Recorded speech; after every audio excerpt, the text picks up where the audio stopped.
Bom, agora Brasília, José Maria Trindade, o Congresso está de volta, teremos um ano legislativo novo e problemas antigos, Maria? Todo ano é assim? As disputas acabam desembocando exatamente ali no Salão Verde e o Salão Azul, que são aí os palcos das excelências. Olha, Tiago, uma grande preparação nesta volta do Congresso Nacional. É uma cerimônia tradicional, onde se lê a mensagem presidencial aos deputados e senadores sonolentos, mas desta vez houve exagero na preparação, restrição ao trabalho da imprensa, que não pôde entrar no plenário, precisava de um logotipo especial, de um por veículo e tal, e foi esvaziada, a sessão esvaziada. Apenas 56 dos 513 deputados foram ao plenário do Congresso Nacional na reinstalação do ano legislativo, né? É o começo de um novo ano. Imagine, o governo desdenhou desta ideia de recomeçar o ano legislativo. O líder do governo na Câmara, deputado Vitor Hugo, preferiu isso aí, São Paulo, se encontrar com os empresários e deu as costas para a reinstalação do Congresso Nacional. Também o coordenador político do governo, o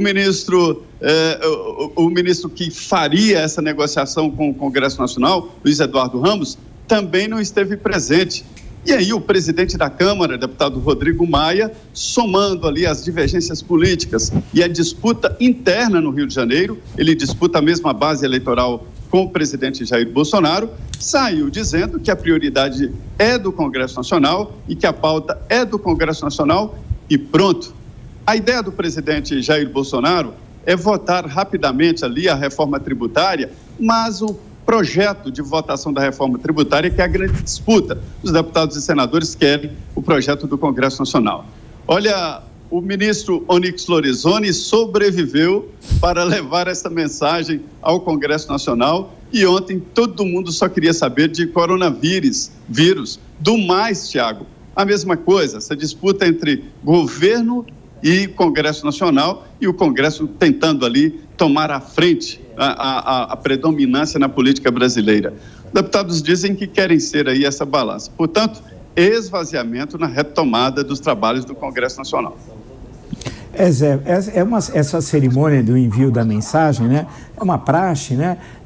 É sempre o ministro da Casa Civil que encaminha, aí é lido lá por algum secretário da mesa, e essa praxe é sempre estabelecida desde lá no início da República. Mas o que chama a atenção é o baixo nível isso que você destacou, de parlamentares presentes, né, na reabertura dos trabalhos, que é um ato importante para ouvir o que o governo pensa desse ano de 2020. É o nosso Estado da União. Né? O nosso Estado da União.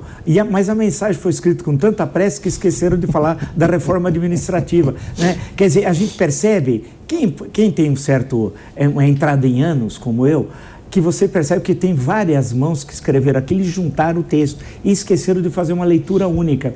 Então não enfiaram a reforma administrativa, que a gente sabe que o governo considera algo absolutamente importante, né? Foi aquela correria de última hora. O que eu insisto, falta um trabalho organizado por parte do governo. Alguém, um camisa 10, como antigamente, que põe a bola no chão e organiza o time, que seria a Casa Civil, né? O papel seria da Casa Civil. E como você lembrou, mas o Onyx hoje é uma espécie de zumbi, né? Ele ainda tem funções importantes no governo, né? Teoricamente, é o coordenador da esplanada. Ele se reúne com ministros e faz o entendimento político no governo.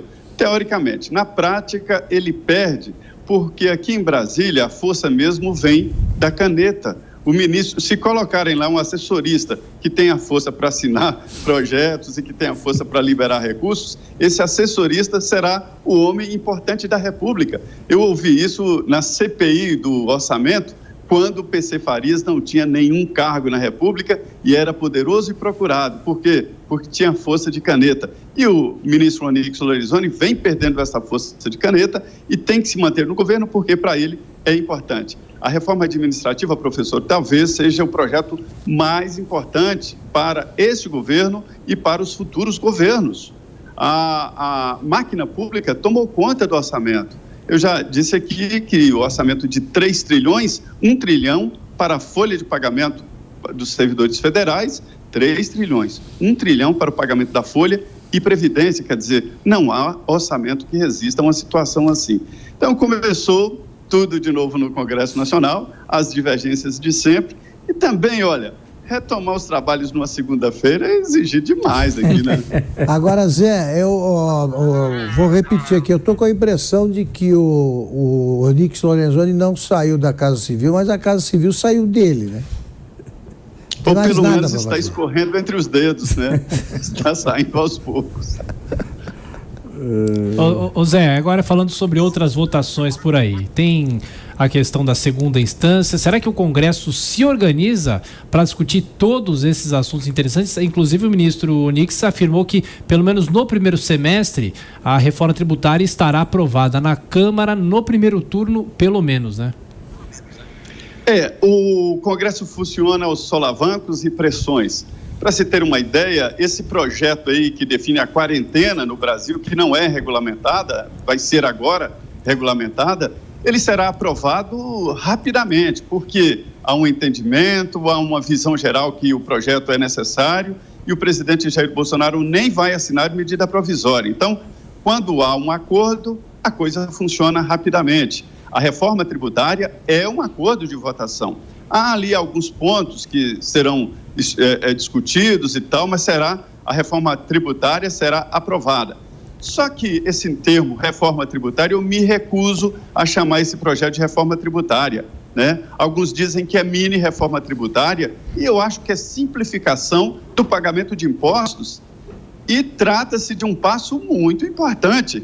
Agora, reforma tributária mesmo, com divisão de recursos entre estados e municípios, né? Mexendo com o Pacto Federativo, mudança de impostos, isso aí é mais complicado e não será aprovado. Uma meia sola, digamos assim, a reforma tributária é importante e deve mesmo ser votada.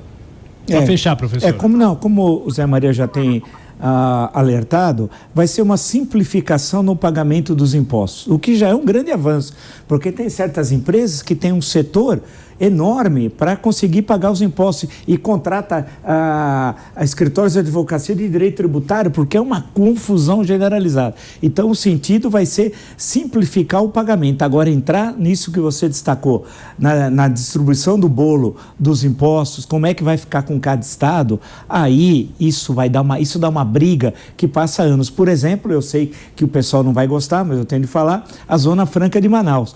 Tem de discutir a Zona Franca de Manaus. Não é possível deixá-la como está, né? Com isenções que vem desde a Constituição, quer dizer, já tinha antes, mas estava nas disposições transitórias na Constituição de 88, e o Bernardo Cabral, que você conhece bem, o grande Bernardo Cabral, que foi o relator, e aquilo foi se estendendo, e há questões que são complicadas da Zona Franca, como há outras também que envolvem outros estados.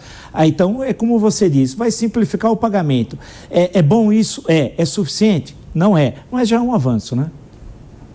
Professor, isso é uma disputa tão grande e décadas eu vejo essa disputa entre São Paulo, né, os centros desenvolvidos e que primam aí por uma indústria boa, com a Zona Franca de Manaus.